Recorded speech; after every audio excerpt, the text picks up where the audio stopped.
It begins, as so many stories do, not with a bang but with a silence. A silence that arrives on a Tuesday morning in late October, the kind of morning that feels like the world has been dipped in honey, golden light filtering through the blinds, dust motes dancing in slow motion, the distant hum of a city just beginning to wake. Daniel stood in his kitchen, 40 years old, holding a ceramic mug that cost more than his first car. Steam curled from the black coffee within, a perfect, unbroken ribbon rising toward the ceiling. His hand was steady. His breathing was even. His life, by every external metric, was a masterpiece of careful construction. And in that moment, as the steam wavered and broke apart into nothingness, Daniel felt something inside him do the same. Not a shattering. Not a collapse.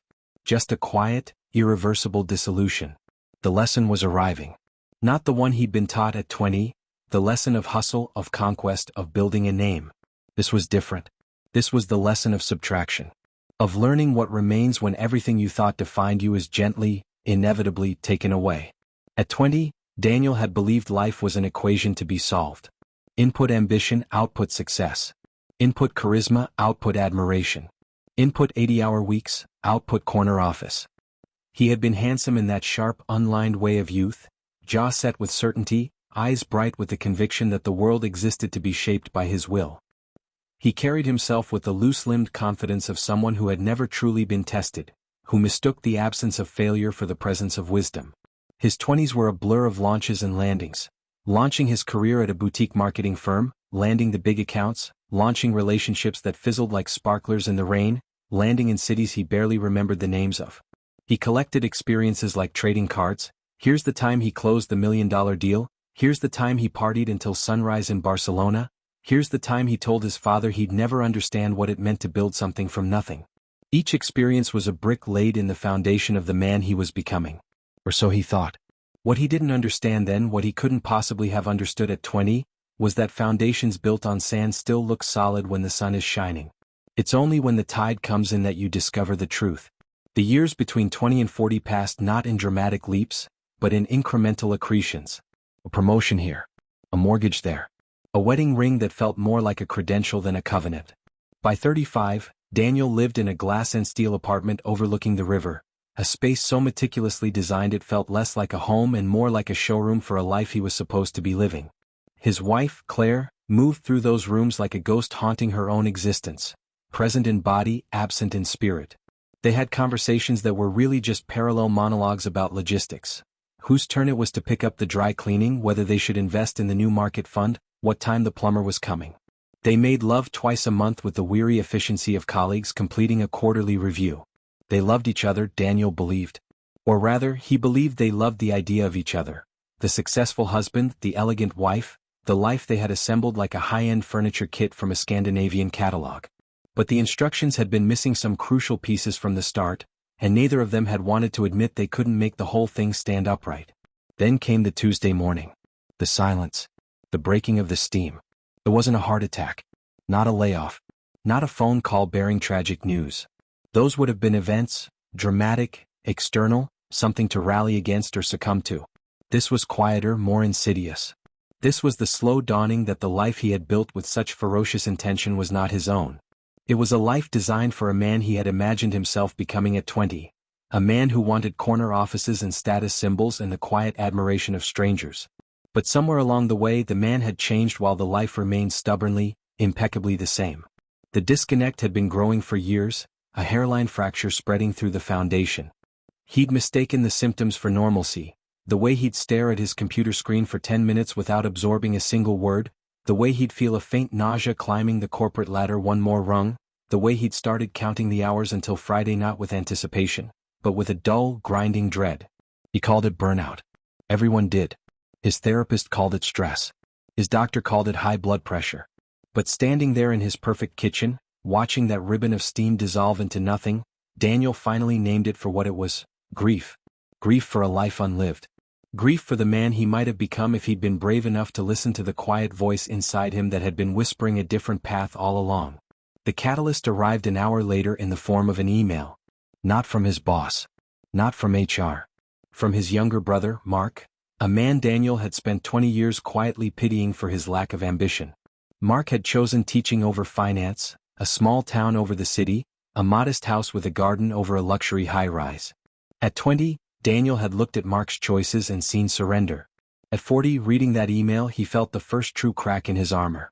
Daniel, the email began, no subject line, just those 6 letters hanging in the digital void. Dad's gone. Peacefully in his sleep last night. No pain. Just gone. The funeral is Saturday. I know you're busy. Don't feel obligated. That was Mark. Always giving people an out.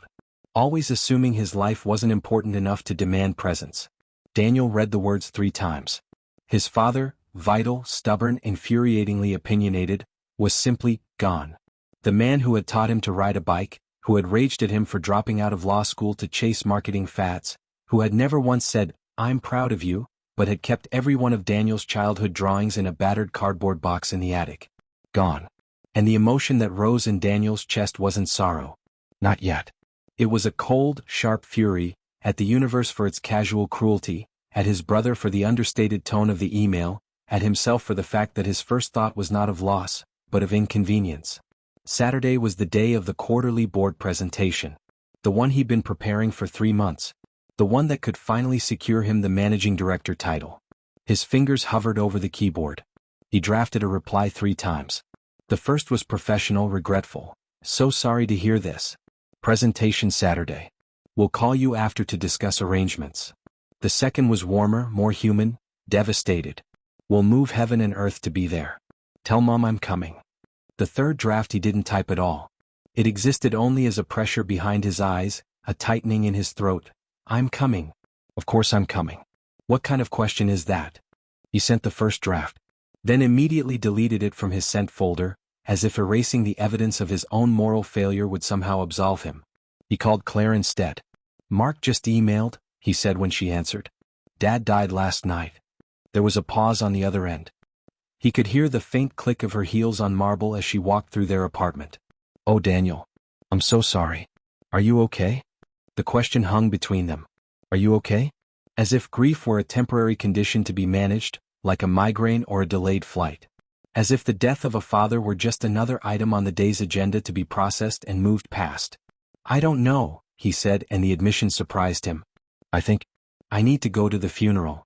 Of course, she said, and he heard the subtle shift in her tone, the recalibration of her mental calendar. Saturday, right? That's the board presentation day. Yes. Another pause. Longer this time. Well, it's a 5-hour drive each way. You could leave Friday evening, go to the funeral Saturday morning, drive back Saturday afternoon, make the presentation at 4. She was problem-solving. She was being practical. She was, in her own way, trying to help him have both things, the dutiful son and the ambitious executive. And in that moment, Daniel understood with crystalline clarity that this was how his life had been lived. Not in bold choices but in careful compromises. Not in choosing what mattered most, but in arranging his obligations like furniture in a room too small to hold them all comfortably. He had become a master of logistics, a virtuoso of scheduling, but somewhere along the way he had forgotten how to choose. I think I need to skip the presentation, he said. The words felt foreign in his mouth, like a language he'd once studied but never spoken. The silence on the other end was different this time. Not thoughtful. Not supportive. It was the silence of a system encountering an error it couldn't process. Daniel, that presentation is everything you've been working toward. Henderson is retiring next year.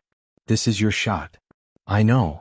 Your father, he wouldn't want you to jeopardize your career for a funeral. He was always so proud of your success. And there it was, the lie they had all been living. His father had never been proud of his success. His father had been confused by it, disappointed by it, had seen in Daniel's relentless climb a rejection of the values he tried to instill. Integrity over influence, presence over prestige, love over leverage. But they had all pretended otherwise. His father had nodded at the Christmas updates about promotions and bonuses. Daniel had accepted the quiet pride as genuine. Claire had woven it into the narrative of their life together. They had built a shared fiction so elaborate and so necessary that none of them could bear to puncture it. Until now. He's dead, Claire, Daniel said, his voice quieter than he intended. He's not going to be proud or disappointed ever again. He's just gone. He ended the call before she could respond. Not with anger. Not with drama. Just a quiet click that felt like the closing of a door he hadn't even known was open. He sat at his kitchen table, The reclaimed oak table that had cost $3,000 and had never once hosted a family meal, and he did something he hadn't done since he was a boy. He put his head in his hands and wept. Not the controlled, therapeutic tears of an adult processing grief. This was messy, ugly, shuddering sobbing that came from a place so deep inside him he wasn't sure he'd ever visited it before. He cried for his father. He cried for the years of distance between them, years he could never reclaim. He cried for Mark, who had stayed close, who had shown up for holidays and hospital visits and quiet Tuesday dinners, who had chosen connection over conquest and had been quietly judged for it by his more successful brother. And he cried for himself, for the 40-year-old man who had built a magnificent life on a foundation of sand, who had mistaken the map for the territory, who had spent 20 years running toward a destination only to arrive and discover he'd been heading in the wrong direction all along. The lesson was beginning to take shape. Not in words yet. Not in clear moral precepts. But in sensation, in the raw, unvarnished truth of his own grief. At 20, he would have processed this moment differently. At 20, grief was an interruption, a temporary setback to be overcome through sheer force of will. He would have cried for an hour, maybe two, then thrown himself back into work with renewed vigor, using ambition as an anesthetic. At 20, he believed pain was a sign of weakness, something to be numbed or outrun. At 40, standing in the wreckage of his own carefully constructed life, he was beginning to understand that pain was not the enemy. Numbness was. Avoidance was. The careful, decades-long project of building walls between himself and his own humanity, that was the true failure. The lesson arriving now at 40 was not about how to avoid pain. It was about how to feel it. How to let it move through him like weather, knowing it would change him but not destroy him. This was wisdom his 20-year-old self could never have grasped, not because he lacked intelligence, but because he lacked the lived experience of having built something beautiful and hollow, of having reached the summit only to discover the view was not what he'd been promised. He called his office. Spoke to his assistant in a voice that surprised him with its steadiness. "I need to cancel everything for the rest of the week. Family emergency. No, I don't know when I'll be back. Reschedule the board presentation. Tell Henderson I'll explain when I return." He didn't explain further. He didn't offer excuses or justifications. For the first time in 20 years he made a decision not based on its strategic value, not based on how it would be perceived, but based on a simple, unassailable truth. His father was dead and he needed to be with his family. The relief that washed over him was so profound it felt like a physical sensation. A loosening of muscles he hadn't realized were clenched, a deep exhalation he'd been holding since his 20s.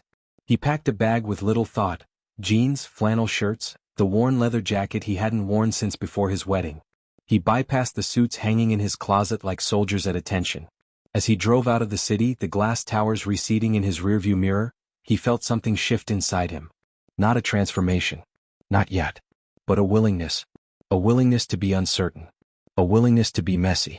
A willingness to sit in a room with his grieving mother and his quiet brother and not try to fix anything, not try to perform competence or strength, but simply to be present with the raw, unvarnished truth of loss. The highway unwound before him, a gray ribbon cutting through hills beginning to blush with autumn color. He thought of his father, not the stern man of his adulthood, but the father of his childhood. The man who had taught him to whittle a piece of pine into a crude bird, who had sat with him for an hour trying to untangle a fishing line, who had held his hand at his grandfather's funeral and said simply, "It's okay to be sad. Sadness means you loved." At 20, Daniel had dismissed those moments as sentimental. At 40, driving toward his father's empty house, he understood they were the only things that had ever been real. He thought of Mark too. His younger brother who had chosen a life of modest means and deep roots. At 20, Daniel had seen Mark's choices as a failure of nerve. At 40, he wondered if they were instead a triumph of clarity, a recognition that some things cannot be outsourced, cannot be delegated, cannot be optimized, showing up, being present, tending to the garden even when no one is watching. These were not the lessons of the boardroom. They were the lessons of a life actually lived. And they could only be learned through the slow, patient accumulation of days, not through the frantic sprint of youth, but through the deliberate walk of middle age. The sun climbed higher in the sky, burning off the morning haze. Daniel rolled down his window and let the cool air rush in, carrying the scent of damp earth and decaying leaves, the smell of endings, yes, but also of preparation. Of the earth settling in for a long sleep before the inevitable return of spring. He didn't know what awaited him at his father's house. He didn't know if he and Mark would find words for the years of distance between them. He didn't know if he would return to his job, to his marriage, to the life he had built with such care. For the first time in 20 years, he was driving without a destination in mind beyond the next mile marker.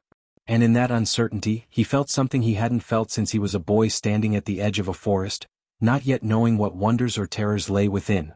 Not fear, but possibility. The lesson was not yet complete. It would take days, weeks, perhaps years to fully unfold. But it had begun. Not at 20, when he thought he had all the answers. But at 40, when he finally had the courage to admit he'd been asking the wrong questions all along. The first part of the lesson, the foundation upon which everything else would be built, was this. Sometimes you have to lose everything you thought you wanted to discover what you actually needed. And that discovery cannot be rushed. It cannot be faked. It cannot be learned from a book or a mentor or a TED Talk. It can only be lived. Slowly. Painfully. Beautifully. One unvarnished moment at a time. The tires crunched over gravel as Daniel turned onto the long driveway leading to his father's house.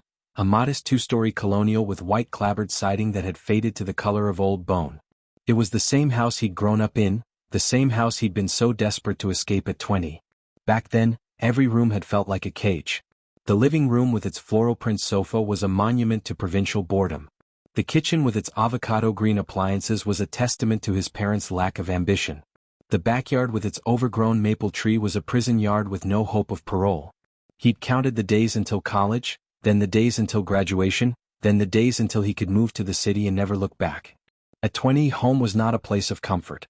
It was a starting line he was desperate to sprint away from. Success, he'd believed, meant putting as much distance as possible between himself and this unremarkable house in this unremarkable town. Now, at 40, pulling up to that same house with his father gone, he felt the opposite sensation, not the urge to flee but the gravitational pull of memory. The maple tree wasn't overgrown. It was majestic, its branches heavy with crimson leaves. The floral print sofa wasn't boring. It was where his mother had nursed him through childhood fevers, where his father had fallen asleep watching baseball games, where he and Mark had built blanket forts on rainy Saturdays. The avocado green appliances weren't symbols of failure. They were artifacts of a life lived with quiet consistency, of parents who measured success not in promotions or square footage, but in showing up day after day for each other and their children. The lesson was already unfolding in his chest, quiet and insistent. What you reject at 20, you may spend 20 years trying to reclaim at 40. Not because the place changed, but because you finally grew eyes to see what was always there. Mark was on the porch when Daniel stepped out of the car. His brother hadn't changed much in appearance. Same unruly brown hair going gray at the temples, same comfortable bulk of a man who'd never worried about his waistline, same flannel shirt that had probably seen a decade of autumns. But something in his posture had shifted.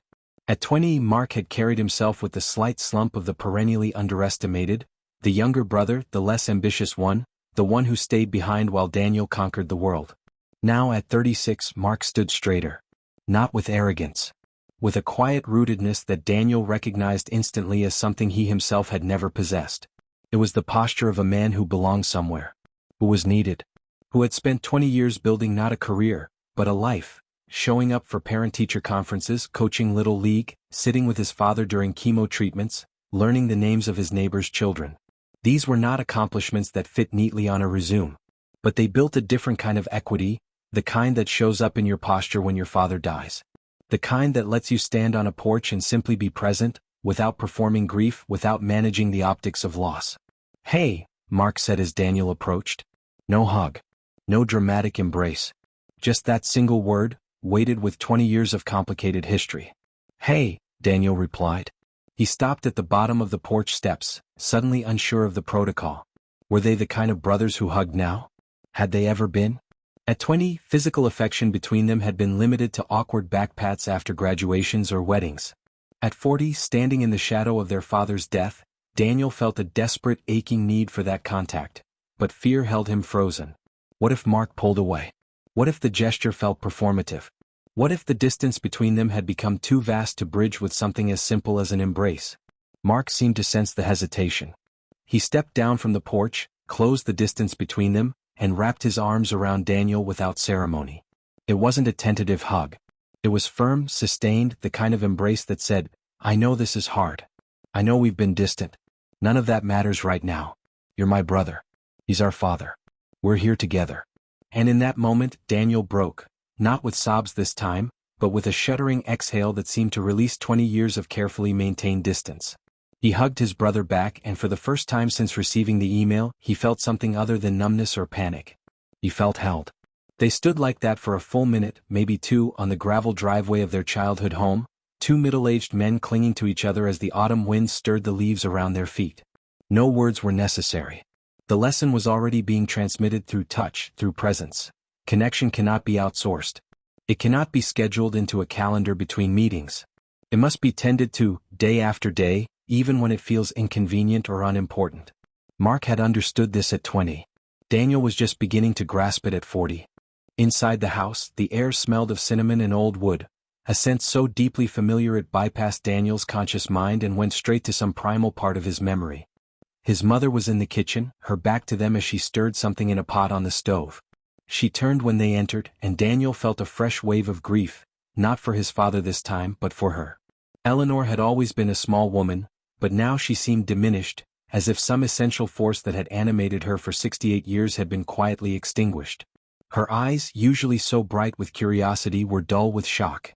Her hands, which had once moved with such purpose, chopping vegetables, folding laundry, smoothing Daniel's hair before school, now trembled slightly as she set the wooden spoon on the counter.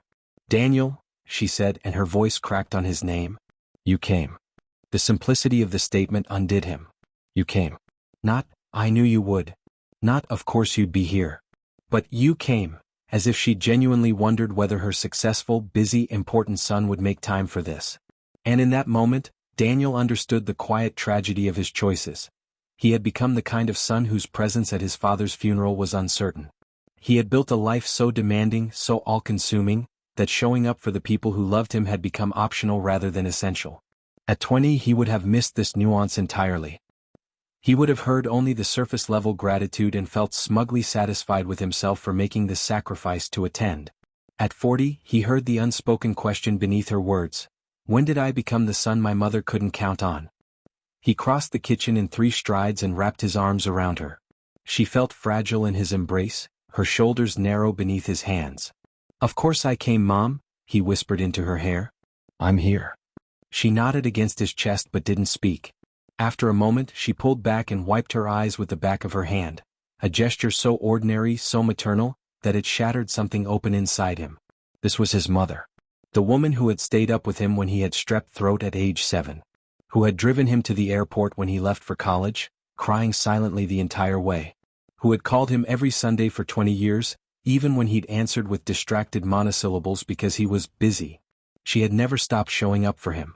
And he, in his relentless pursuit of success, had slowly stopped showing up for her.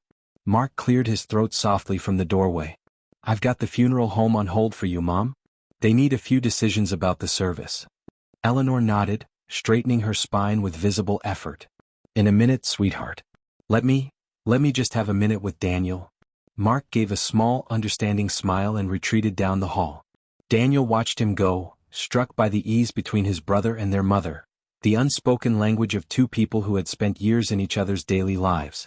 Mark knew which mug Eleanor liked for her morning tea. He knew she preferred the obituary to mention her gardening club but not her bridge group. He knew she'd want the service to be at the Methodist church even though she hadn't attended regularly in years. These were not grand gestures. They were the quiet currency of presence. And Daniel, with all his accomplishments, had none of this currency to spend. He sat at the kitchen table. The same Formica table where he'd done his homework, where he'd announced he was dropping out of law school, where he'd introduced Claire to his parents for the first time. The surface was scarred with knife marks and water rings, a map of decades of family life. He ran his fingers over a particularly deep gouge near his place setting and remembered making it at 15, angrily stabbing the table during an argument about curfew. His father had never sanded it out. "Let it stay," he'd said. "Remind you that anger leaves marks." "Your father died in his sleep," Eleanor said softly, sitting across from him.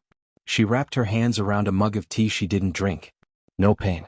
Just, he went to bed Tuesday night and didn't wake up Wednesday morning." Daniel nodded. Mark said. "He'd been thinking about you," she continued, her gaze drifting to the window overlooking the backyard. "Last week he was cleaning out the garage and found that old telescope you used to love. The one he helped you build from a kit when you were 12. He spent an entire afternoon getting it working again. Said he'd give it to you next time you visited." Daniel felt the words like a physical blow. His father had been thinking about him. Not with disappointment or judgment, but with tenderness, remembering a boy who loved stars, who spent hours in the backyard trying to find Jupiter's moons, who once told his father he wanted to be an astronomer. That boy had been buried alive under 20 years of corporate strategy and status anxiety. His father had remembered him anyway. "I haven't thought about that telescope in 25 years, Daniel said, his voice thick. "I know," Eleanor replied gently. "But he did. He remembered everything about you, Daniel. Even the parts you forgot yourself." The lesson was deepening now, moving beyond the initial shock of loss into something more complex and painful. The realization that while he'd been busy building a life for the man he thought he should become, his father had been quietly holding space for the boy he actually was. At 20, Daniel would have dismissed this as sentimental nonsense. At 40, he understood it as the highest form of love. The refusal to let someone's essence be erased by their choices, their mistakes, their compromises. His father had never stopped seeing the stargazing boy beneath the corner office executive. And in doing so, he had offered a lifeline Daniel had been too busy to grasp. They sat in silence for a while, the afternoon light slanting across the kitchen floor.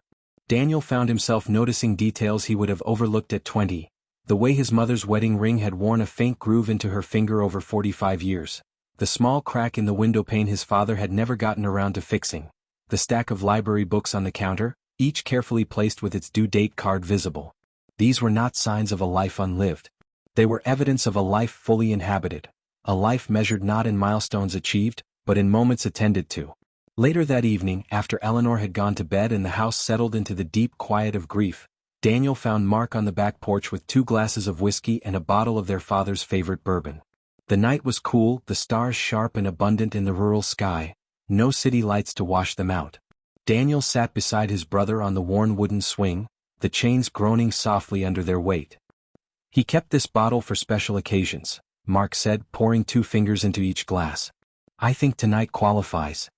Daniel accepted the glass, the amber liquid catching the faint light from the kitchen window. He took a sip. The burn was familiar, comforting. For a long time neither brother spoke. They just sat, watching their breath mist in the cold air, listening to the distant call of an owl. At 20, Daniel would have hated this silence. He would have filled it with chatter, work stories, travel anecdotes, updates about his latest achievements. Silence had felt like failure then, like an absence of content to be remedied. At 40, he was beginning to understand that silence between brothers who had loved and lost the same father was not empty. It was full. Full of shared history, unspoken regrets, the weight of years. "I'm sorry I haven't been here more," Daniel said finally, the words simple and inadequate but necessary. Mark nodded, staring into his glass. "I know. I don't have an excuse. I was just busy." "Everyone's busy," Mark replied, not unkindly. "But some people make time anyway." The truth of it landed without defensiveness. Daniel deserved the gentle rebuke. He had made choices. He had prioritized certain things over others. He had told himself the sacrifices were temporary, that once he made director, once he hit 7 figures, once he secured the corner office, he would slow down, reconnect, be present. But the goalposts had kept moving. The promotions kept coming. The money kept accumulating. And the people who mattered most had slowly receded to the periphery of his life, their voices growing fainter beneath the roar of his own ambition. "What's it like?" Daniel asked after another long silence. "Living here. Teaching. All of it." Mark considered the question, turning his glass slowly in his hands. "It's quiet. Not boring. Just quiet. I grade papers at the kitchen table. I know my students' parents by name. I eat dinner with my family every night. I fix the leaky faucet instead of calling a handyman. I watch my kids grow up day by day instead of in the snapshots they send me when I'm traveling."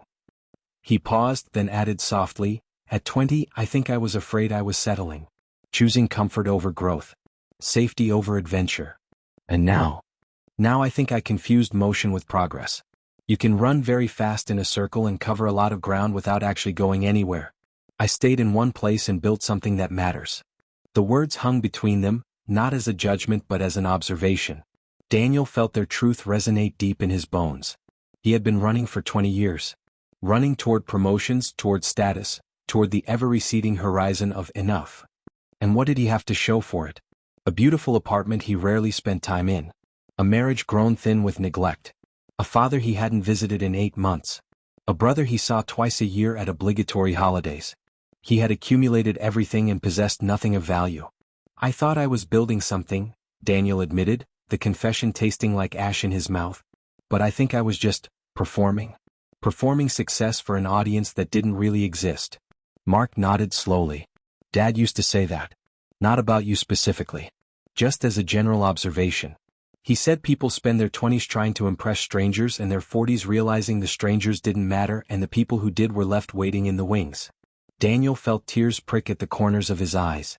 His father had known. Of course he had known. Parents always know. They watch their children make choices with a mixture of love and quiet sorrow, hoping the lessons will be learned before it's too late, knowing some lessons can only be learned the hard way. I should have visited more, Daniel whispered. Yeah, Mark said softly. You should have. The honesty was a gift. Not the false comfort of it's okay, or you were busy, but the clear-eyed truth that created space for genuine remorse, and eventually for change. At 20, Daniel would have bristled at such directness. He would have defended himself, explained his choices, justified his absence. At 40, he simply absorbed the truth and let it change him. They sat together until the whiskey was gone and the stars had shifted across the sky. When they finally stood to go inside, Mark put a hand on Daniel's shoulder, a brief, firm pressure that said more than words could. No grand reconciliation was necessary. No dramatic promises of change. Just the quiet understanding that they were brothers, that their father was gone, and that they still had each other. For now that was enough. Daniel lay awake long after climbing into the twin bed in his childhood room. The same bed he'd slept in from age 8 to 18. The walls were still painted the same navy blue he'd chosen at 14. The bookshelf still held his old baseball trophies and dog-eared copies of science fiction novels. He ran his fingers over the spine of Dune, remembering the boy who had stayed up until 3 a.m. to finish it, who had dreamed of distant planets and epic adventures. That boy had believed adventure meant leaving. He hadn't understood that the greatest adventures often happen in the quiet spaces between people. In a kitchen after a funeral, on a porch swing under the stars, in the slow unfolding of a life built on presence rather than prestige. At 20, Daniel had believed wisdom was something you acquired, through education, through experience, through the accumulation of knowledge and credentials. He had treated life like a curriculum to be mastered. At 40, lying in his childhood bed with his father gone and his own life suddenly feeling like a beautifully wrapped empty box, he was beginning to understand that wisdom isn't acquired. It's uncovered. It's what remains when you strip away the performance, the posturing, the relentless pursuit of external validation. It's the quiet voice that's been there all along, whispering truths you were too busy to hear. Show up. Pay attention. Love the people in front of you. These are not complicated instructions. But they require a kind of courage his 20-year-old self hadn't possessed. The courage to be ordinary, to be present, to build a life that might never impress strangers but will nourish your soul. He thought about the next morning's funeral. About the eulogy he should have prepared but hadn't. About the colleagues who would be judging his absence from the board presentation. About Claire who would be managing their life back in the city without him. The old anxieties rose like ghosts, the fear of being perceived as weak, unreliable, unambitious. But beneath those fears, something new was taking root, a quiet certainty that none of those perceptions mattered as much as he'd believed. The people whose opinions he'd spent 20 years curating were not the people who would hold his hand when he was dying. They would not remember him with tenderness. They would not keep his memory alive in the small, sacred ways that actually matter. His father was gone. But his father's love remained, in the repaired telescope in the garage, in the memories his mother carried, in the quiet strength of his brother who had stayed. That love had not been earned through achievement. It had been given freely, consistently, without conditions. And Daniel, in his frantic race to become someone worthy of love, had missed the fundamental truth. He had been worthy all along. Not because of what he accomplished but because he existed. Because he was their son. Their brother. A human being deserving of love simply by virtue of being alive. This was the second layer of the lesson. Not just that presence matters more than prestige, but that love is not a reward to be earned through performance. It is a birthright. A constant. A steady flame that burns regardless of your job title or bank account or social media following. At 20, he had treated love as a transaction. Something to be secured through achievement, maintained through success. At 40, he was learning it was a gift. Freely given, freely received, impossible to earn but impossible to lose if you simply show up with an open heart. Sleep finally came as the sky began to lighten. a deep, dreamless rest that felt like healing. When he woke a few hours later, the house was quiet except for the soft sounds of Mark moving through the kitchen downstairs. Daniel dressed slowly in the clothes he'd packed, the jeans and flannel shirt feeling more authentic on his body than any suit he'd worn in years. He ran a hand over the navy blue wall one last time before leaving the room, a silent farewell to the boy who had slept there, who had dreamed of escape, who had not yet learned that the greatest journeys are inward. Downstairs, Mark had made coffee and toast. Eleanor was already dressed in a simple black dress, her hair neatly combed, her face composed but pale. She looked up when Daniel entered the kitchen and offered a small, fragile smile. "Ready?" she asked. Daniel crossed to her and took her hand.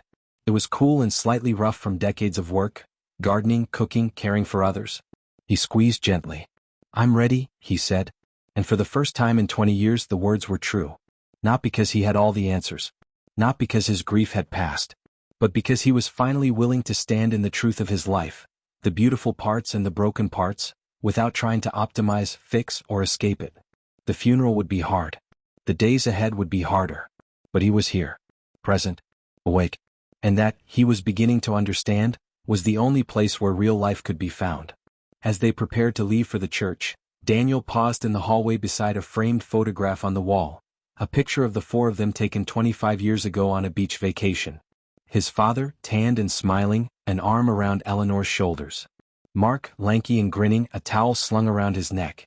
Daniel himself, 19 and already restless, his smile not quite reaching his eyes. They looked happy. They were happy. He had just been too busy looking toward the horizon to appreciate the shore beneath his feet.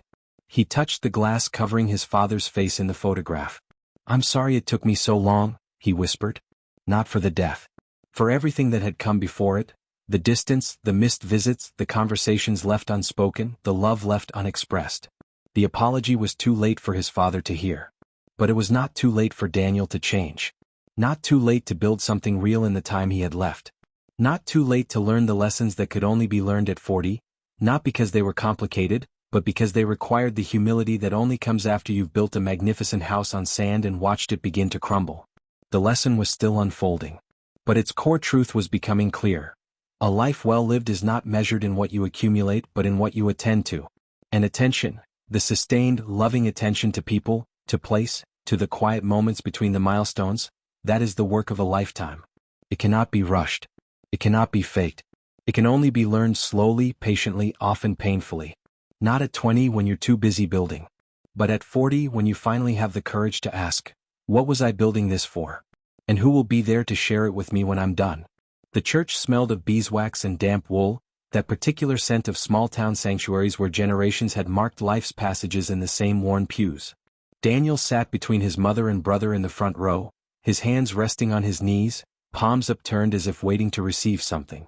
At 20, he would have spent this hour performing grief, head bowed at the appropriate moments, voice catching on cue during the eulogy, accepting condolences with the solemn grace of a man who understood the gravity of the occasion. He would have treated the funeral as another event to be managed, another role to be played. At 40 he discovered he had no performance left in him. The grief had hollowed him out so completely that what remained was raw presence. Unvarnished, unmediated, terrifyingly real. He wasn't playing the part of the grieving son. He was simply grieving. And in that surrender to authenticity he found a strange kind of freedom. The minister spoke of Robert Miller as a man of quiet integrity, a carpenter who built houses that still stood straight decades later, a little league coach who remembered every child's name, a husband who brought his wife a single daisy every Friday for 43 years without fail. These were not the metrics by which Daniel had learned to measure a life. No mention of promotions, net worth, or industry influence. Just daisies. Just straight walls. Just remembered names. The lesson pressed against his ribs like a second heartbeat. A life's value is not determined by its altitude but by its depth, how deeply you loved, how thoroughly you showed up, how consistently you tended to the small, sacred ordinary. When it came time for eulogies, Mark stood without notes, his voice steady but soft as he spoke of their father teaching him to change a tire at age 16, not because he needed to know how, but because a man should be able to take care of himself and help others when they're stranded. He spoke of their father sitting through Mark's disastrous middle school trumpet recital, clapping loudest of all afterward. He spoke of the way their father had shown up at the hospital the night Mark's daughter was born, not with flowers or congratulations, but with a thermos of coffee and a willingness to hold the baby while Mark and his wife slept for the first time in 36 hours. He never gave advice unless asked, Mark said, his eyes glistening. But he was always there. Always. That was his language. Presence was his love letter. Daniel listened, each word carving away another layer of his carefully constructed identity. His own memories of his father felt distant, framed through the lens of disappointment. Disappointment that Daniel had chosen marketing over law, that he lived in the city instead of nearby, that he measured success in ways his father couldn't comprehend. But sitting in that church, hearing Mark's stories, he began to see a different narrative emerging, not of disappointment but of quiet witness. His father hadn't stopped loving him when he chose a different path. He had simply loved him from a distance, respecting his son's autonomy even when it broke his heart. That was its own form of love, less dramatic than intervention, less satisfying than reconciliation, but perhaps more profound in its restraint. At 20, Daniel would have demanded his father's approval as his right. At 40, he was beginning to understand that his father's silent respect for his choices had been a gift he'd been too arrogant to recognize. When the service concluded and mourners began filing past the casket, Daniel found himself standing alone for a moment beside his father's body. The mortician had done his work well. Robert Miller looked peaceful, almost asleep, his hands folded over his chest in a gesture of final rest. But Daniel wasn't looking at the carefully arranged exterior. He was looking at the hands. The hands that had built the treehouse in the backyard, that had patiently untangled fishing line on countless Saturday mornings, that had held his mother's waist while they slow danced in the kitchen to old records, that had waved goodbye from the driveway the last time Daniel had visited, 8 months ago. Those hands had never stopped working, never stopped giving, never stopped loving. And Daniel, with all his success, had spent 20 years shaking hands that meant nothing, closing deals, networking at conferences, performing connection without ever truly connecting. He reached out and touched his father's hand. It was cool, waxy, unmistakably lifeless. And yet in that touch, something shifted inside him. Not a vision or a voice, but a visceral understanding that flooded his nervous system. This hand had held his when he took his first steps. This hand had steadied his bicycle. This hand had wiped his tears after his first heartbreak. This hand had built a life not for recognition but for love. And Daniel, in his frantic race to build something impressive, had forgotten that hands exist not to grasp trophies, but to hold other hands. A sob rose in his throat, raw and unfiltered. He didn't try to suppress it. He let it come, shoulders shaking, breath catching, as he stood there in the quiet church with his dead father's hand beneath his own. People passed by, some pausing to place a hand on his shoulder, but no one tried to comfort him with empty words. They simply witnessed his grief. And in that witnessing, he felt something he hadn't felt in decades. Not pity, not embarrassment, but solidarity. The shared human truth that we all lose what we love, and that the only appropriate response is to feel it fully. After the burial, the family gathered at the house for the traditional meal. Casseroles and pies brought by neighbors, the kind of practical love that shows up with food when words fail. Daniel found himself standing by the sliding glass door that led to the backyard, watching clusters of relatives and townspeople move through the rooms. He recognized faces from childhood. Mrs. Gable who'd taught him 3rd grade, the Henderson boys he'd played baseball with, old Mr. Petrovich who still ran the hardware store downtown. These were people he'd left behind, people he'd considered part of the life he'd outgrown. Yet here they were, showing up with tuna casseroles and quiet condolences, their presence a testament to a different kind of wealth, the wealth of community, of shared history, of belonging. Mark joined him at the door, 2 plates of food in his hands. He handed one to Daniel, meatloaf, mashed potatoes, green beans, the exact meal their mother had made every Sunday of their childhood. Mrs. Gable brought 3 casseroles and stayed for an hour just holding Mom's hand, Mark said quietly, nodding toward the living room where Eleanor sat surrounded by women from her bridge club. She didn't say much. Just sat there. Mom hasn't stopped crying since she left. Daniel nodded, taking a bite of the meatloaf. It tasted exactly as he remembered, comforting, unpretentious, made with love rather than technique. I keep thinking about something you said last night. About motion versus progress. Mark leaned against the doorframe, his gaze sweeping across the backyard where their father's garden lay dormant for winter. Yeah. I spent 20 years in motion. Constant motion. Flights, meetings, deadlines, launches. I thought I was progressing. But I was just moving. Like a hamster on a wheel. Getting nowhere faster.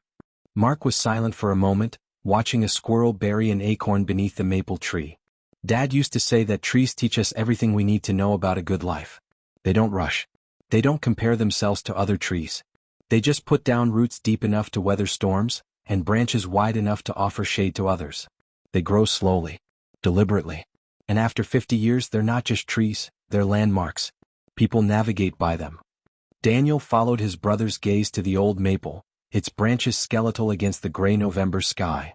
He'd spent his 20s dreaming of becoming a skyscraper, tall, impressive, visible from miles away. He hadn't considered that a tree offering shade to a weary traveler might be a more meaningful legacy than a steel tower reflecting the sun in strangers' eyes. His phone buzzed in his pocket, a persistent vibration that had been going off intermittently since they'd left the church. He'd ignored it all morning, but something in the rhythm felt urgent. He pulled it out. 6 missed calls from Claire. 3 from his assistant. A text from Henderson, the senior partner. Board presentation went forward without you. We need to talk Monday. The old panic rose instantly, a cold tightening in his chest, the familiar script of damage control already forming in his mind. He needed to call Claire. Needed to craft an explanation for Henderson. Needed to begin the work of salvaging his career from this self-inflicted wound. The gravitational pull of his old life was strong, a current trying to drag him back to the person he'd been 48 hours ago. But then he looked up, from the screen of his phone to the room beyond. His mother laughing softly at something Mrs. Gable had said, her face momentarily unburdened by grief. Mark kneeling to speak with his 8-year-old daughter, listening with rapt attention as she showed him a drawing she'd made of her grandfather in heaven. The warm light of the afternoon sun catching dust motes dancing above the casseroles. The quiet hum of human connection filling the house his father had built with his own hands. He silenced his phone and slipped it back into his pocket. Mark noticed the gesture. Trouble in paradise? Work, Daniel said simply. The presentation happened without me. Henderson wants to talk Monday. Mark nodded, unsurprised. And? Daniel took a slow breath, feeling the weight of the choice settle in his bones. And I think I'm going to let him talk. For the first time since Daniel had arrived, Mark's eyes widened slightly, not with judgment but with something like wonder. You're serious? I don't know what I'm going to do yet. But I know I'm not going to spend Monday morning groveling for a job I wasn't willing to miss my father's funeral for. That's not a negotiation. That's a verdict. The words hung between them, simple and irrevocable. Daniel hadn't planned to say them. They'd simply emerged, fully formed, from some deeper part of himself that had been waiting 20 years to speak. At 20 he would have seen this as career suicide. At 40 he was beginning to understand it as soul preservation. They ate their meatloaf in comfortable silence, watching the light fade from the backyard. After a while Mark spoke again, his voice softer now. You know Dad kept a journal? Not every day. Just, when something mattered. Daniel shook his head. No. He never mentioned it. It's in the desk in his study. I found it when I was helping him clean out the garage last spring. He caught me reading it and didn't get angry. Just sat down beside me and said, some things are only true when you write them down. Reading them later is like meeting your younger self for coffee. Mark paused, swallowing hard. There's an entry about you. From right after you moved to the city. Want to hear it? Daniel's throat tightened. He nodded. Mark set his plate down and walked to the study, returning moments later with a small leather-bound book. He flipped through pages filled with their father's precise, carpenter's script until he found the passage. He didn't read it aloud immediately. He just held the book, his thumb resting on the page as if gathering courage. June 14th, Mark began, his voice steady but thick with emotion. Daniel called tonight from his new apartment. He sounded happy, excited about his job, his view of the city, his life. I listened and asked questions and told him I was proud. Which I am. But after we hung up, I sat in the dark for a long time and wondered if I failed him. Not because he left. Leaving is necessary. But because I never found the words to tell him that success without peace is just noise. That a life built for an audience will always feel empty when the audience goes home. I wanted to say these things. But he was so sure of himself at 20, so certain he had the map to a territory I'd never explored. To offer my wisdom would have felt like asking him to navigate by stars he couldn't see. So I stayed quiet. I chose his autonomy over my anxiety. I hope someday he finds his own stars. And I hope they guide him home, not to this house but to himself. That's all any father can hope for, that his son learns in his own time how to be at home in his own skin. Mark closed the journal gently and handed it to Daniel. The leather was soft with age, the pages faintly scented with pipe tobacco and cedar. Daniel held it as if it were a relic, which, in a way, it was. A relic of a love he'd been too busy to receive. He didn't open it. Not yet. He simply held it against his chest, feeling the weight of his father's unspoken hopes, his quiet sacrifices, his patient love. The man who had seemed so distant, so disappointed, had actually been holding space for Daniel's journey, trusting him to find his own way, even when that way led far from home. That wasn't disappointment. That was faith. A faith Daniel had mistaken for indifference because he'd been listening for applause instead of silence. The lesson was crystallizing now, taking shape not as a single insight but as a constellation of truths aligning in his chest. Love doesn't always speak in words. Sometimes it speaks in silence, in the space it leaves for you to become who you need to be. Success without peace is noise. Autonomy without connection is isolation. And the most profound journeys aren't away from home, but back to the self you left behind when you set out to impress the world. Later that afternoon, as guests began to depart and the house settled into the quiet aftermath of ritual, Daniel found himself drawn to his father's study, a small room off the kitchen lined with bookshelves and dominated by a massive oak desk scarred with ink stains and cigarette burns. He'd avoided this room all day, the weight of his father's absence too acute within its walls. But now, holding the journal in his hand, he felt compelled to enter. The room smelled of old paper and lemon oil, exactly as it had when he was a boy sneaking in to browse his father's books on astronomy and woodworking. He ran a hand over the desk surface, feeling the grooves worn smooth by decades of elbows and forearms. This was where his father had paid bills, planned gardens, written birthday cards, solved crossword puzzles on Sunday mornings. This was where he'd sat the night Daniel called to say he was dropping out of law school, a conversation Daniel remembered as tense and disappointing. But sitting now in his father's worn leather chair, he imagined the other side of that call. A father sitting alone in this room after hanging up, wrestling with his fear for his son's future, choosing love over control, silence over judgment. How heavy that choice must have been. How much courage it required to let your child make mistakes you could see coming. He opened the journal finally, not to the entry Mark had read, but to the beginning. The earliest entries were practical. Measurements for bookshelves, lists of plants for the garden, reminders about car maintenance. But gradually, as the years passed, the entries deepened. Observations about Mark's kindness. Worry about Eleanor's aging parents. Reflections on the changing town. And woven throughout, references to Daniel, not critical but wistful. Daniel called today. Sounds tired. I wish I knew how to tell him it's okay to rest. Saw an article about his company in the paper. Proud of him. Hope he's proud of himself. 20 years since he left home.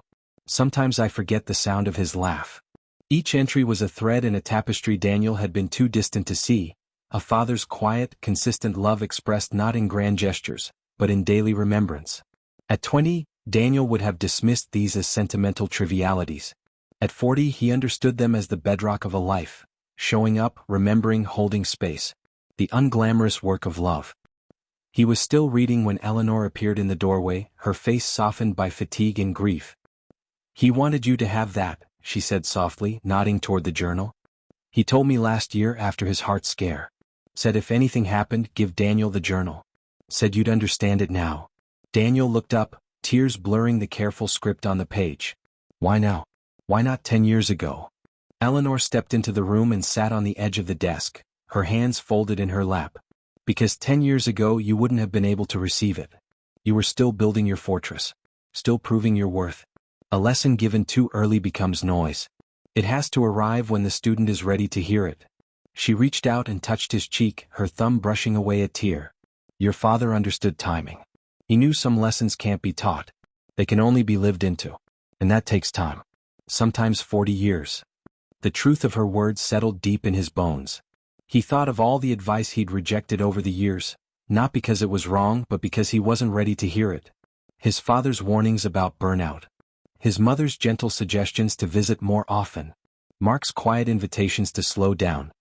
He dismissed them all as the cautious counsel of people who didn't understand ambition. But they hadn't been cautioning against ambition. They'd been cautioning against emptiness disguised as achievement. He just hadn't had the lived experience to recognize the difference. I wasted so much time, Daniel whispered, the regret sharp and fresh. No, Eleanor said firmly, her voice gaining strength. You spent it. There's a difference. You spent 20 years learning what success feels like from the outside. And now you get to spend the next 20 learning what it feels like from the inside. That's not waste. That's curriculum. The reframing struck him with the force of revelation. His 20s and 30s hadn't been a mistake to be regretted. They'd been necessary chapters in a longer story, the part where he had to build the sandcastle before he could learn to appreciate the ocean.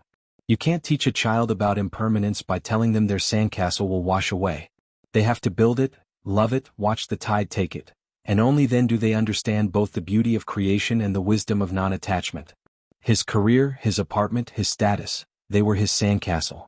Beautiful, impressive, temporary. And their inevitable dissolution wasn't failure. It was education. He closed the journal and held it to his chest again, this time with gratitude rather than grief. What do I do now, Mom? Eleanor smiled, a real smile, faint but genuine. You rest. You grieve. You sit with your brother. You remember your father. You let yourself be loved by the people who are here. The rest will unfold in its own time. It was the simplest advice imaginable. And the most radical. At 20, he would have demanded a 5-point plan, actionable steps, measurable outcomes. At 40, he understood that some seasons require only presence. Winter doesn't apologize for being barren. It simply is. And in that barrenness, roots grow deep, preparing for spring.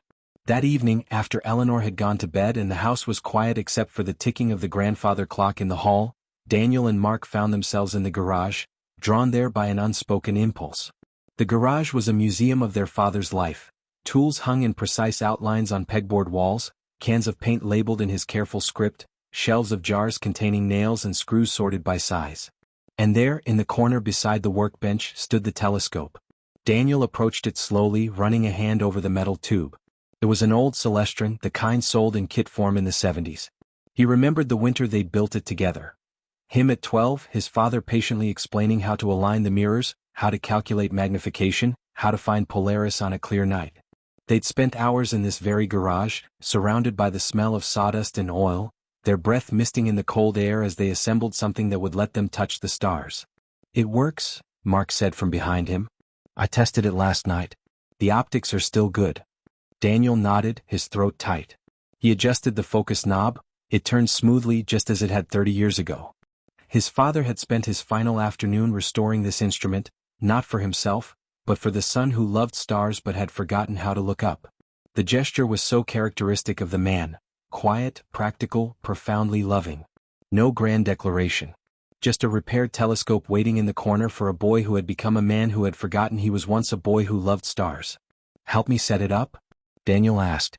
Mark nodded and together they carried the telescope into the backyard, assembling it on its tripod beneath the vast, star-dusted sky. The night was cold and clear, the Milky Way a faint smear of light across the heavens. Daniel knelt and peered through the eyepiece, adjusting the focus until Jupiter swam into view, its striped surface, its 4 Galilean moons hanging like diamonds in the blackness. He straightened up and stepped back, gesturing for Mark to look. As his brother bent to the eyepiece, Daniel stood and simply looked up, really looked up, for the first time in 20 years. Not at a screen, not at a skyline, not at the illuminated face of a watch checking the time. But at the sky. At the impossible depth of space, the ancient light of stars that had died centuries ago but whose photons were only now reaching his eyes, the silent majesty of a universe that operated on scales his career ambitions couldn't even comprehend. And in that looking, something broke open inside him, not painfully but like a seed cracking in fertile soil. He saw, with sudden clarity, the absurdity of his life's project. Building a name that would be forgotten in a generation while ignoring the eternal wonders hanging just above his roof. Chasing promotions that would mean nothing to the cosmos while neglecting the people who gave his life meaning. Performing success for an audience of strangers while the only witnesses who mattered, his father, his mother, his brother, waited patiently in the wings for him to remember they were there. The tears came then, not the shuddering sobs of grief, but a quiet, steady flow of release. He cried for the years spent looking down at screens instead of up at stars. For the dinners missed, the calls cut short, the visits postponed. For the father who had repaired a telescope hoping his son might remember how to wonder. For the boy he had been who knew instinctively that wonder was the point. Mark straightened from the telescope and stood beside him, shoulder to shoulder, both brothers gazing upward into the infinite. I forgot, Daniel whispered, his breath misting in the cold air. I forgot how big it is. Mark nodded, his own eyes glistening. Yeah. It's easy to forget when you spend your life in rooms with ceilings. They stood like that for a long time, two middle-aged men in a suburban backyard, their faces turned toward the stars their father had taught them to love. No words were necessary. The lesson was being transmitted directly from the cosmos to their souls. You are small. And that is not a tragedy. It is a liberation. When you stop trying to be important, you become free to be present. When you stop trying to leave a mark on the universe, you become available to be marked by it, to be transformed by starlight, by grief, by love, by the quiet hand of a father who knew some lessons can only be learned at 40, not 20. Because at 20 you are still trying to prove you matter. At 40, if you're lucky, you begin to understand that you already do, not because of what you achieve but because you are here, breathing, loving, grieving beneath the same stars that witnessed your birth and will witness your death. That is enough. It has always been enough. The rest is just noise. Daniel reached out and took his brother's hand, not a handshake but a grasp, fingers interlaced like they'd done as boys crossing a creek on slippery stones. Mark didn't pull away. He squeezed back. And in that simple touch, under the infinite sky, Daniel felt the first true peace he'd known in 20 years, a peace not born of achievement but of surrender. Not the end of striving but the beginning of living. The lesson was not yet complete. It would take months, perhaps years, to fully integrate. But its foundation was laid here, in this backyard, with his dead father's telescope pointed at Jupiter and his living brother's hand in his. Some truths can only be learned when you're old enough to have built a life worth examining, and humble enough to admit it might need rebuilding. Not at 20 when you're too busy constructing. But at 40 when you finally have the courage to ask, what if I've been building the wrong thing all along? And what if it's not too late to begin again? The drive back to the city felt like crossing into a different dimension, not just geographically but existentially. The rural roads gave way to highways, the open sky to the oppressive geometry of overpasses, the scent of damp earth and wood smoke to the acrid perfume of exhaust and ambition. Daniel drove with the windows down despite the cold, as if trying to hold onto the clean air of his father's world a little longer. The journal rested on the passenger seat, a silent companion whose weight felt more substantial than any briefcase he'd ever carried. He hadn't opened it again since leaving the house. Some truths, he was learning, needed time to settle in the bones before they could be revisited without shattering the fragile new understanding taking root within him. He thought about calling Claire before arriving home, giving her a heads up, smoothing the transition, managing the optics of his return as he would have done at 30. But the impulse felt foreign now, like a habit belonging to someone else. He let the thought pass. Whatever awaited him at home would be met not with performance, but with presence. That was the only skill he was certain he wanted to carry forward. The city skyline emerged on the horizon like a cage of light, beautiful, imposing, and suddenly suffocating. At 20, that skyline had been a promise. At 40, it felt like an indictment. Each illuminated window represented a life being lived indoors, under artificial light, while the stars wheeled overhead unnoticed. He thought of his father's telescope still standing in the backyard, pointed at Jupiter, gathering starlight for no audience but the night itself. There was a kind of integrity in that, a purpose not contingent on witness or reward. Could a life be lived that way? Not for show, not for advancement, but simply because it was true to itself? The question hung in the car with him, unanswered but no longer unaskable. His apartment building loomed ahead, all glass and steel, a monument to the life he'd built with such ferocious intention. He parked in the underground garage and rode the elevator up to the 42nd floor, the numbers climbing with mechanical indifference. The doors slid open onto his hallway, impeccably lit, silent, sterile. He inserted his key into the lock and turned it, the mechanism clicking with a finality that felt both familiar and alien. Claire was in the living room, curled on the sofa with a tablet in her lap. She looked up as he entered, her expression shifting through a rapid sequence of emotions: relief, assessment, guardedness, before settling on something carefully neutral. "You're home," she said, setting the tablet aside. "I'm home," he replied. They stood there for a moment, two people who had shared a bed for 12 years but suddenly didn't know how to occupy the same room. The space between them felt charged with everything unsaid: the missed funeral, the abandoned presentation, the 3 days of silence, the 20 years of gradual erosion. "How was it?" she asked finally, her voice carefully modulated. "Hard," he said. And then, because the old habit of minimizing grief was still strong, "But good. Necessary." She nodded, accepting the surface answer while clearly sensing the depths beneath it. "I spoke with Henderson on Monday. He was understanding given the circumstances. But he made it clear your absence raised questions about commitment. Daniel hung his coat in the closet, the expensive wool coat that suddenly felt like a costume. I imagine it did. He rescheduled the presentation for next month. Said he expects you to reaffirm your priorities when you return. The corporate euphemism hung in the air between them. Reaffirm your priorities. Translation: grovel convincingly enough that we forget you chose family over us. At 30, Daniel would have already been drafting his apology email, calculating the precise blend of contrition and strategic positioning needed to salvage his trajectory. At 40, standing in his immaculate apartment with the ghost of his father's love still warm in his chest, he felt only a quiet clarity. I'll deal with Henderson when I return, he said. And then, because the truth demanded to be spoken, but I won't be reaffirming the priorities that had me missing my father's funeral. Claire's carefully composed expression flickered. She stood, smoothing her trousers, a nervous habit he recognized from 100 difficult conversations. Daniel, that presentation was everything you've worked for. Henderson's retirement next year, this was your moment. I know. So you're just walking away from it? I'm not walking away from anything yet. I'm just pausing. Creating space to see clearly.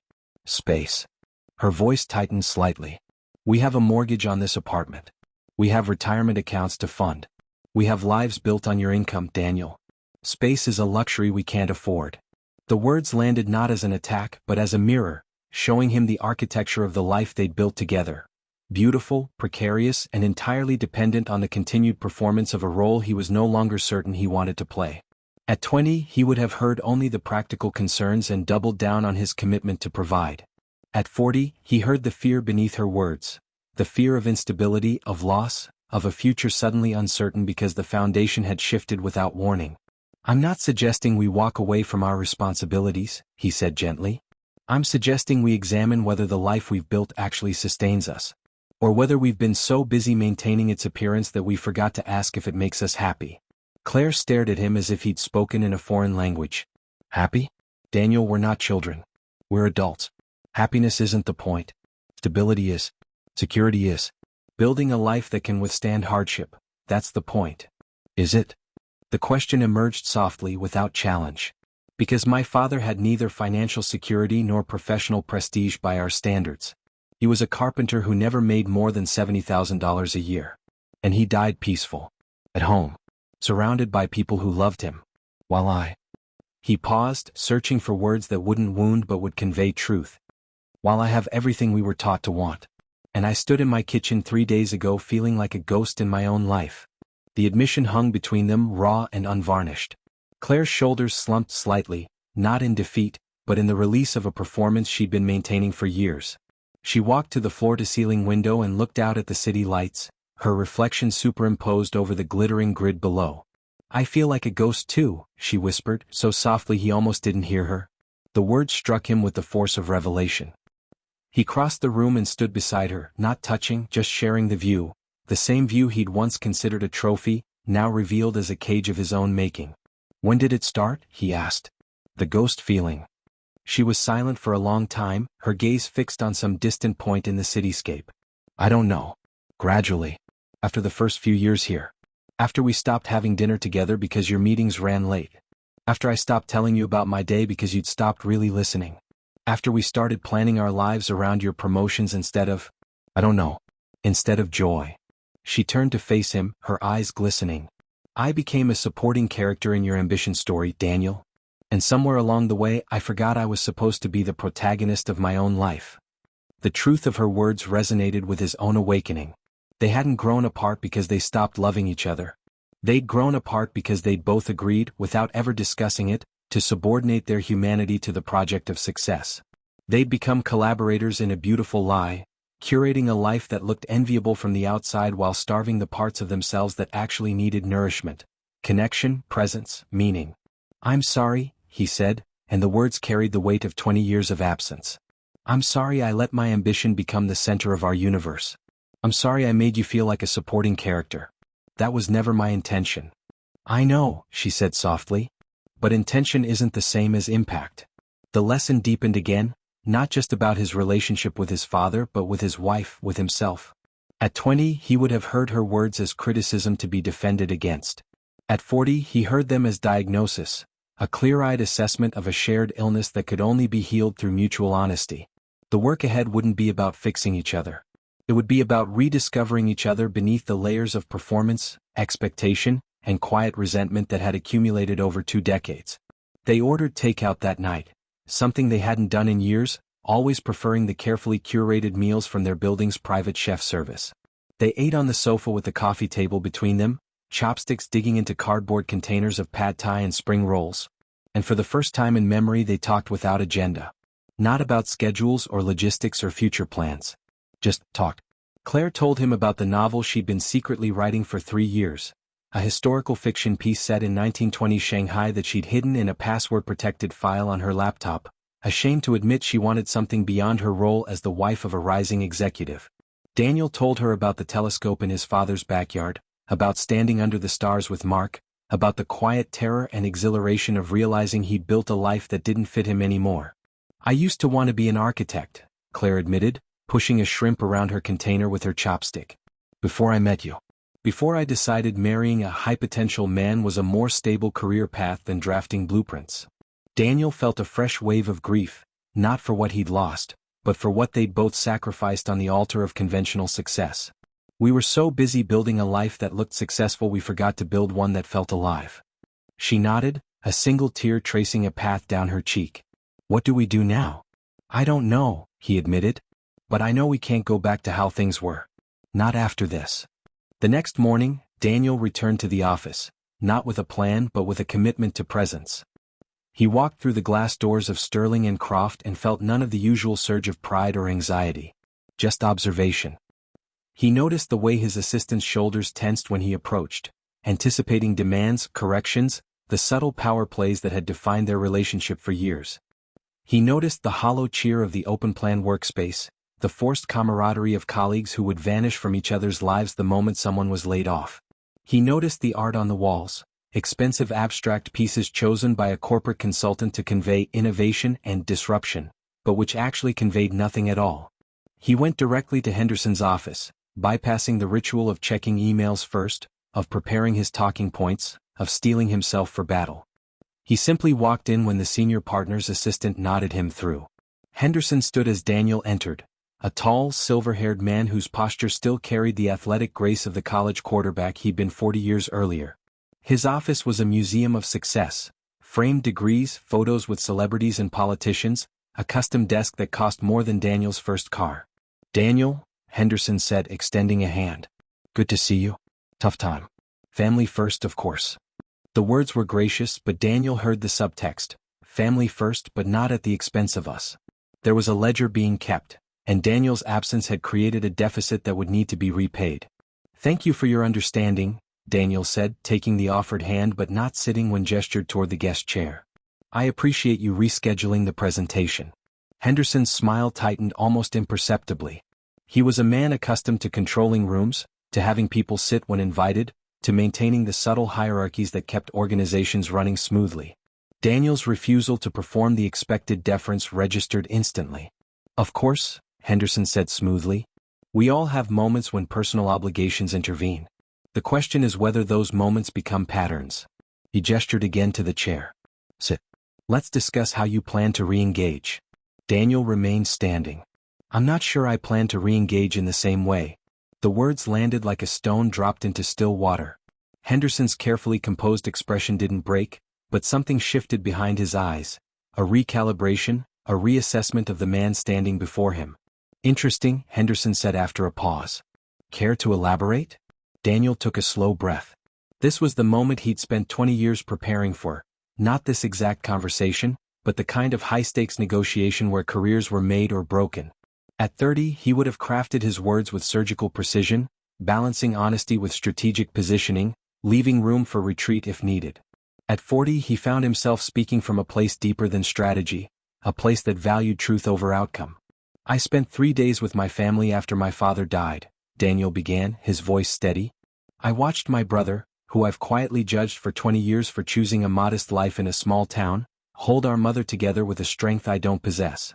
I read my father's journal and discovered he'd been loving me from a distance all these years, respecting my choices even when they broke his heart.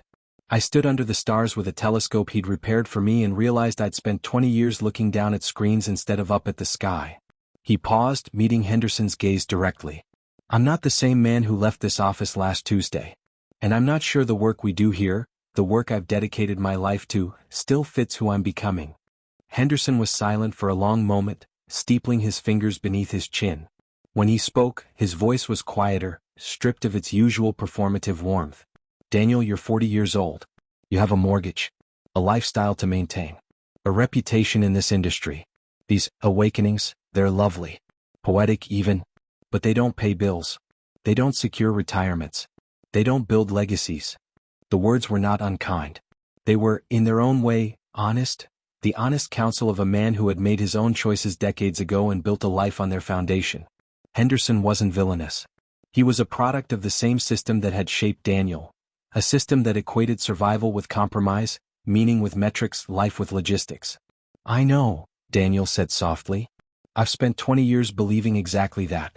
And I built a beautiful life by those metrics. But standing in my father's kitchen after he died, I realized I'd mistaken the map for the territory. I'd built a life designed for the man I thought I should become at 20, without ever checking whether that man actually existed. Henderson sighed, a genuine sound of weariness, not theatricality. What are you saying, Daniel? That you're quitting? Walking away from everything you've built? I'm saying I need space to figure out what I actually value. Not what I was taught to value. Not what I thought would impress the right people. But what actually makes me feel alive. And I can't do that while maintaining the pace and pressure of this role. So take a leave of absence, Henderson offered, his tone shifting to problem-solving mode. 6 months. But use the time to sort yourself out. Then return refreshed. We'll have a place for you. The offer was generous by corporate standards. It was also a trap, a way to contain the disruption Daniel's transformation threatened to cause, to file it under personal crisis rather than existential reckoning, to preserve the system by accommodating the anomaly until it could be reintegrated. At 30, Daniel would have accepted instantly, grateful for the lifeline, already planning how to use the time to return stronger, more focused, more committed than ever. At 40, he understood that 6 months of sorting himself out followed by a return to the same system would change nothing. The system would reabsorb him. The old habits would reassert themselves. The awakening would become just another story he told at dinner parties. Oh yes, I had a bit of a crisis at 40, took some time off, came back with renewed perspective, while the fundamental architecture of his life remained unchanged. I appreciate the offer, Daniel said. But I think leaving entirely is the only way I'll be able to hear myself think. Henderson studied him for a long moment, his expression unreadable. Then he nodded slowly, not in agreement but in acknowledgement. You realize this will be seen as a failure by many. People will say you cracked under pressure. That success got to be too much. That you couldn't handle the big leagues. I know. They'll say you threw away a brilliant career for, what? A midlife crisis? Sentimentality? I know. And you're okay with that? Daniel thought of his father's journal. Of Mark's quiet strength. Of Claire's hidden novel. Of the stars over his childhood backyard. He thought of the boy who loved astronomy, who built telescopes with his father, who believed wonder was the point of being alive. Yes, he said. I'm okay with that. Henderson stood and extended his hand again.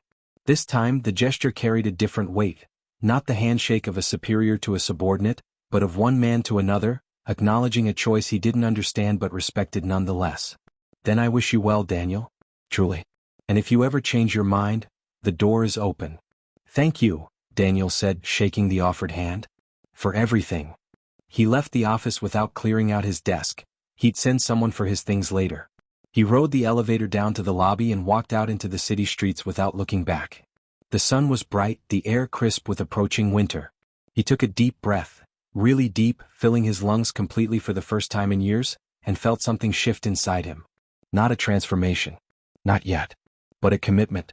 A commitment to build a life that fit the man he was becoming, not the boy he'd been or the executive he'd performed.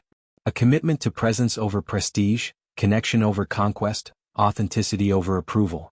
He didn't know what came next. He didn't have a plan.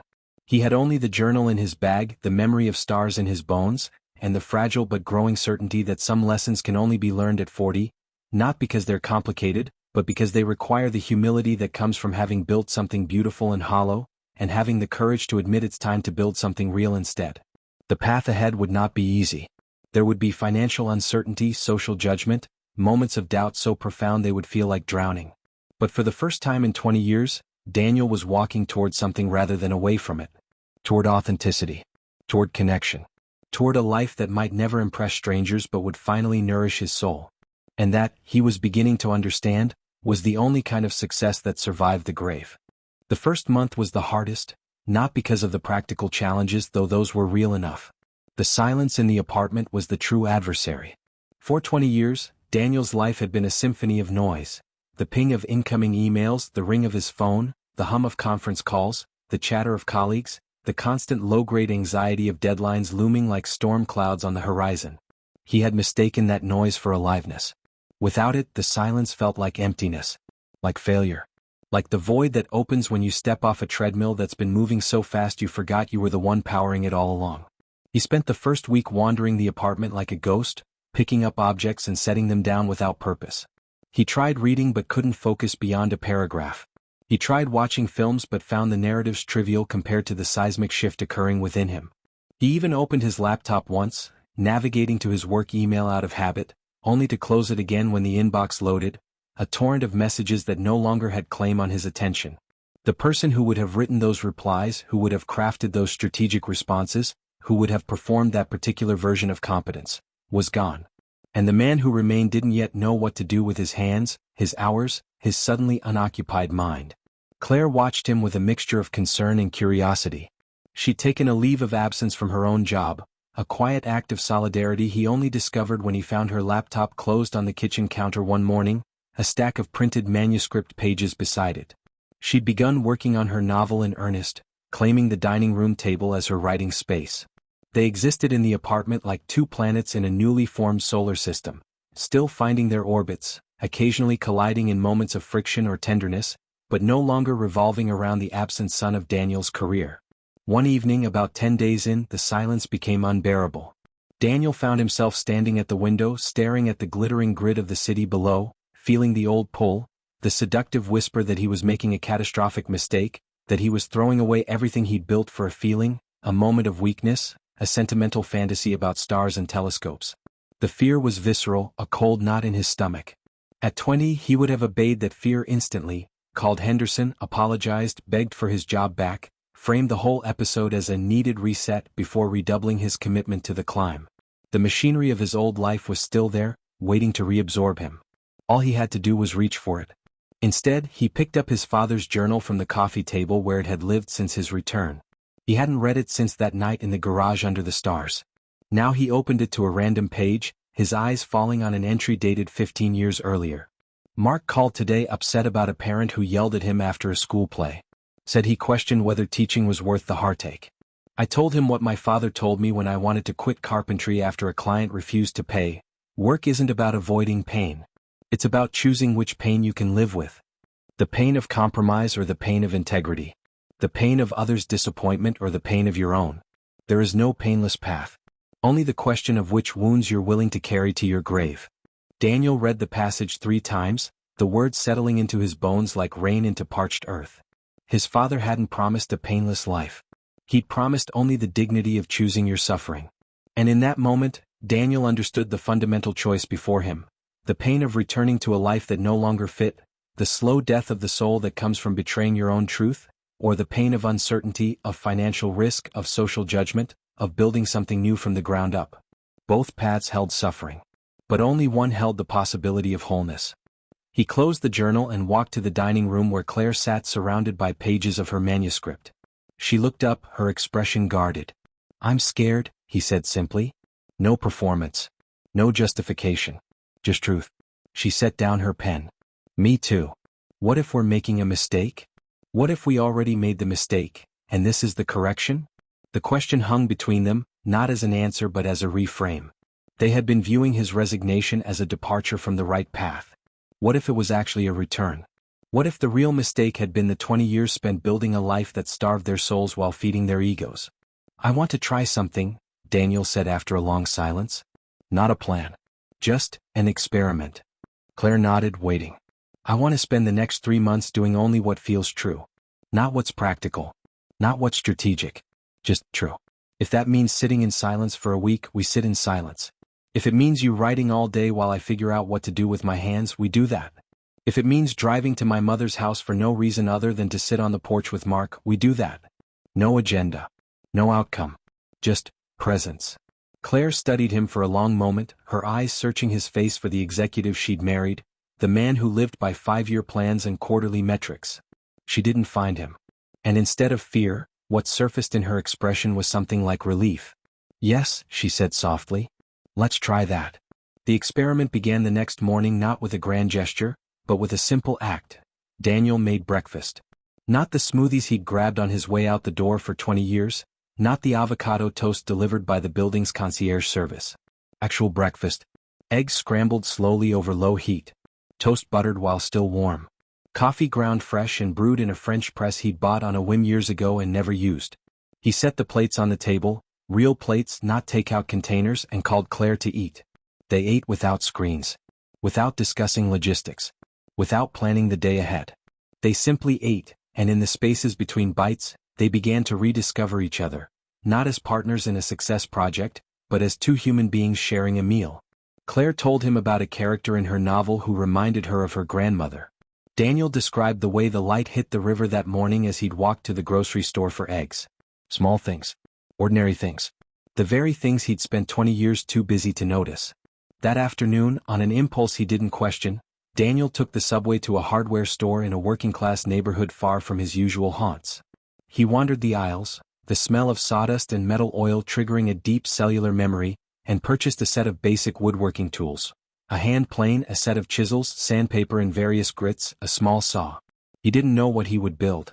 He only knew his hands needed purpose beyond typing. Back in the apartment, he cleared a corner of the spare bedroom, once his home office, now empty except for a desk he no longer used, and laid out the tools on an old blanket. He spent the evening simply handling them, feeling their weight, learning their edges. He watched online tutorials on sharpening chisels, his hands mimicking the motions on his thighs. It was clumsy. Inefficient. Nothing like the polished competence he'd performed at work. And yet, as he ran a whetstone along the edge of a chisel, feeling the metal yield beneath the pressure, he felt something awaken in his chest. Not ambition, not achievement, but attention. Pure, undivided attention to the task at hand. At 20 he would have dismissed this as hobbyism. Unproductive, unserious, a distraction from real work. At 40 he was beginning to understand that attention itself was the work. The only work that mattered. Weeks passed in this new rhythm. Some days were difficult. The fear would return, sharp and insistent, whispering that he was failing, that he was becoming irrelevant, that his life was shrinking when it should be expanding. On those days he'd call Mark. Not for advice but for witness. His brother never offered solutions. He simply listened, then shared stories of his own struggles. The student he couldn't reach, the parent who questioned his methods, the quiet exhaustion of showing up day after day without fanfare or recognition. In those conversations, Daniel discovered that his brother's life wasn't the idyllic escape he'd imagined. It was hard. It was often thankless. It demanded everything he had. But it was his. And in its difficulty lay its dignity. Other days were luminous with small discoveries. The day Claire finished the first draft of her novel and wept not from relief but from the shock of having created something that hadn't existed before. The day Daniel successfully sharpened all his chisels to a mirror edge and felt a pride so quiet and deep it had no need for witnesses. The day he and Claire took the train to his mother's house unannounced and spent the afternoon in the garden with her, weeding and planting bulbs for spring, their hands in the same earth their father had tended for 40 years. It was in that garden, kneeling beside his mother as she showed him how to plant tulip bulbs at the proper depth, that the final layer of the lesson revealed itself. Eleanor worked with a slow, deliberate grace, the movements of her hands economical, certain, born of decades of repetition. She didn't rush. She didn't multitask. She simply planted one bulb, then another, each one placed with the quiet faith that spring would come again.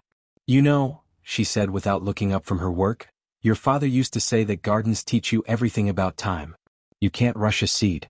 You can't negotiate with a bulb. You plant it when it's time to plant it, you tend it as best you can, and you wait. The waiting isn't passive. It's active trust. Trust that the work you've done underground will eventually break through to the light." Daniel placed a bulb in the hole he dug, covering it gently with soil. "I spent 20 years trying to force blooms," he said softly. "Promotions before I was ready. Relationships before I was whole. A life before I knew who I was.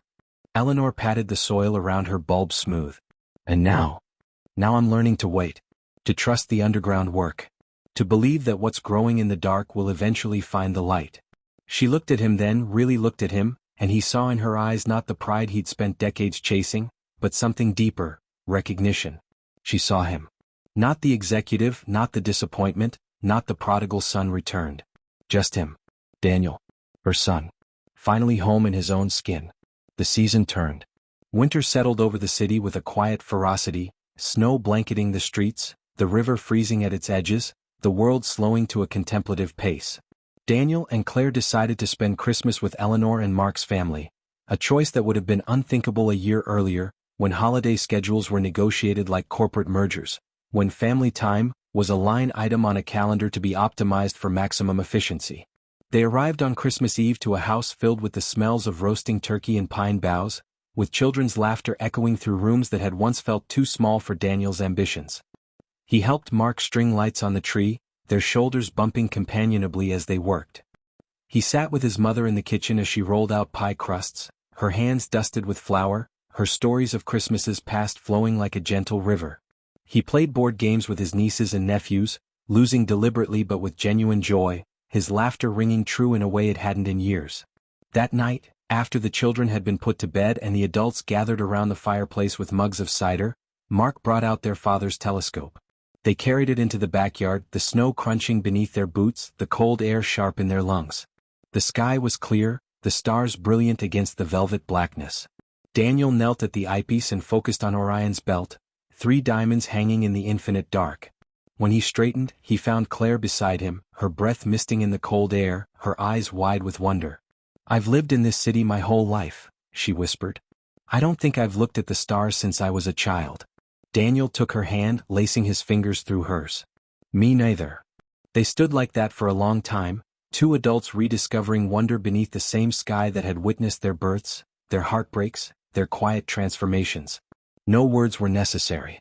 The stars spoke for them, their ancient light a reminder that some things endure beyond careers, beyond cities, beyond the frantic projects of the ego. Beauty, mystery, connection. These were the constants. The rest was weather. On Christmas morning, as the children tore open wrapping paper and the adults sipped coffee in the warm chaos of the living room, Daniel slipped away to his father's study. He hadn't been in the room since the funeral, but today it didn't feel heavy with absence. It felt alive with presence. He sat at the oak desk and opened the journal to the final entry, a passage dated just 2 weeks before his father's death. "Daniel called last night. He sounded tired, but he laughed when I told him about the squirrel that's been stealing birdseed from the feeder. For a moment I heard the boy I raised, the one who loved stars and asked big questions and believed kindness mattered more than winning. I wonder if he's starting to remember himself. I hope so. Not because I want him to come home, but because I want him to come home to himself. That's the only home that never leaves you. The rest is just geography." Daniel closed the journal and pressed it to his chest, tears flowing freely now, not from grief but from gratitude. His father had known. Had always known. Had waited patiently, lovingly, for his son to find his way back to himself. And Daniel had arrived, not at 20, when he'd been too busy building an identity to examine it. Not at 30, when he'd been too invested in the life he'd constructed to admit it might be hollow. But at 40, when he'd finally accumulated enough evidence of his own unhappiness to risk everything for authenticity. He returned to the living room and found Claire watching him from across the room.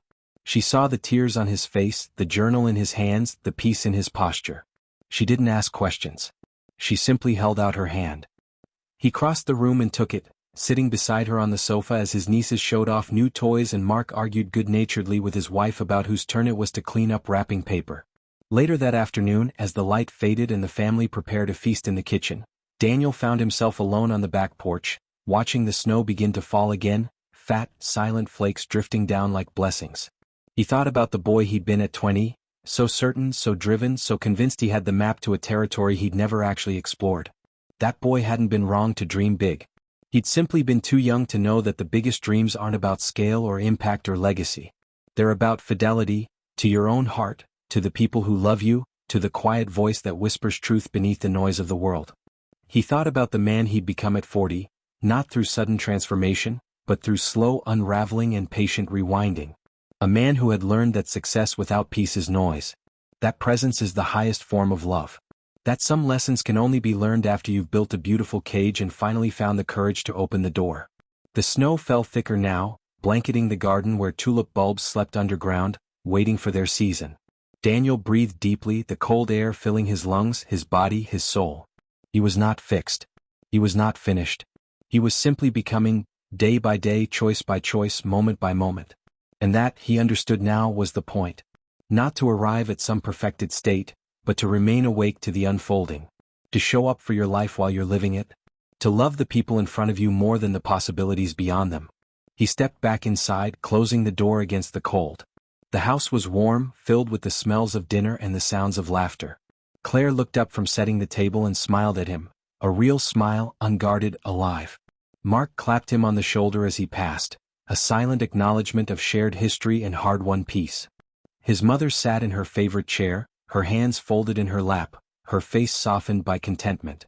Daniel took his place at the table, the same table where he'd announced his decision to drop out of law school 20 years earlier, where he'd introduced Claire as his fiancée, where he'd spent countless Sunday dinners too distracted to truly taste the food or hear the stories. Tonight he was present. Fully. Completely. He picked up his water glass and raised it. "To Dad," he said, his voice steady and clear. "Who taught us that the most important things can't be measured, only lived." The family echoed the toast, glasses clinking in the warm light. And as Daniel looked around the table, at his mother's lined face, his brother's steady gaze, his wife's hopeful eyes, he understood the final truth of the lesson he'd learned at 40, not 20. Wisdom isn't about having answers. It's about learning to live the questions. It's about understanding that the life you build at 20 is necessarily provisional, a first draft written in the language of ambition and fear. The life you rebuild at 40, if you're brave enough to dismantle what no longer serves you, is written in the language of truth. And that language can only be learned through the slow, patient accumulation of days spent paying attention. The meal began. Plates passed hand to hand. Stories unfolded like gifts. Laughter rose and fell like breath. And Daniel, 40 years old, sat at the table with his family and simply was, no longer running toward a horizon he couldn't reach, no longer performing a version of himself designed to impress strangers. Just present. Just human. Just alive beneath the same stars that had witnessed his father's life and would one day witness his own passing. And in that presence he found everything he'd spent 20 years chasing. Not success, but significance. Not admiration, but love. Not a legacy that would outlive him, but a life that was truly his while he lived it. The lesson had been worth the wait. Not because it was complicated, it was, in fact, beautifully simple. But because it required the humility that only comes after you've built something impressive and discovered it doesn't fit your soul. It required the courage to admit you'd been living someone else's dream. It required the patience to sit in the silence after the noise stopped and listen for the voice that had been whispering beneath it all along. At 20, he hadn't been ready to hear that voice. At 40, he finally was. And that made all the difference, not in the scale of his accomplishments but in the depth of his days. Not in how he would be remembered but in how he had lived. The stars would continue their ancient dance long after his name was forgotten. But for this brief flicker of time, for these precious, ordinary days with the people he loved, he had finally learned to look up. And in that looking he had found his way home. Not to a place on a map, but to himself. At last. At 40. Not 20. And exactly when he needed to.